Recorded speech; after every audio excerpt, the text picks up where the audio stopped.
तो आज हम पड़ताल कर रहे हैं प्रतिबिंब का आतंक संकलन से एक कहानी की द रिफ्लेक्शन। हाँ, ये एक छोटी कहानी है लेकिन असर बहुत गहरा है। बिल्कुल, ये एक व्यक्ति के रात के अनुभव पर है। मतलब वो रात में उठता है प्यास लगने पर और फिर कुछ कुछ बहुत अजीब होता है। हाँ, कहानी का सेटअप ही देखिए। रात के 3:17। हाँ, एकदम सन्नाटा। हाँ, घर बिल्कुल शांत। वो पानी पीने किचन तक जाता है। यहाँ तक सब ठीक है ना? हाँ, एकदम सामान्य। लेकिन लौटते समय जब वो हॉलवे के आईने के पास से गुजरता है, यहीं सब कुछ बदल जाता है। वो चलता जा रहा है लेकिन आईने में उसका अक्स वो वहीं खड़ा है, हिल नहीं रहा। सोचिए जरा, ये पहला वो मोमेंट है जहां आपको लगता है कि कुछ बहुत गलत है।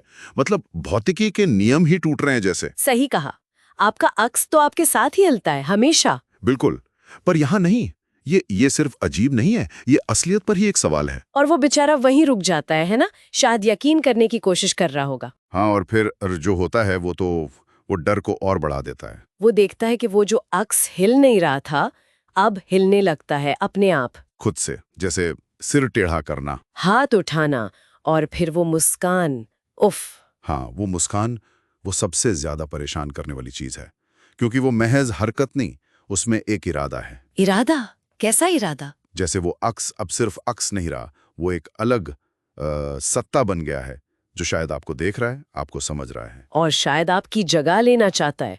ये आत्मछवि और असलियत के बीच की पूरी रेखा ही मिटा देता है। बिल्कुल, कि आपका प्रतिबिंब भी अब स्वतंत्र है। सोच के ही डर लगता है। जाहिर है वो डर के मारे पीछे हटता है और तभी उसे पीछे से एक फुसफुसाहट सुनाई देती है। क्या? फुसफुसाहट? हाँ, आवाज कहती है वो तुम नहीं हो। अरे बाप रे! हम्म। और जब वो मुड़कर देखता है, कोई नहीं होता, बिल्कुल खाली। तो क्या ये उसके मन का वहम था या कोई और चेतावनी दे रहा था? पता नहीं, ये कहानी को और रहस्यमयी बना देता है। लेकिन वो जब डर कर वापस आईने की तरफ देखता है, तब क्या होता है? आईने में एक नहीं, तो दो अक्स होते हैं। दो?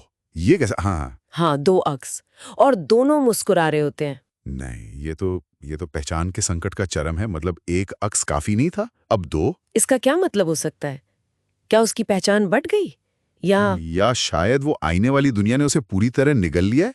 वो दो अक्स जैसे उसकी हार का, उसके अकेलेपन का प्रतीक हो। और वो मुस्कान, अब तो वो जीत वाली मुस्कान लग रही होगी। बिल्कुल। और कहानी का अंत, सबसे भयानक हिस्सा। हाँ, वो असल व्यक्ति वो वहीं फंसा रह जाता है, आईने के सामने देख रहा है पर हिल नहीं सकता। असहाय, पूरी तरह शक्तिहीन। और वो आईने वाला वो, या शायद अब वो दोनों उसके घर में घूम रहे हैं, उसकी जिंदगी जी रहे हैं।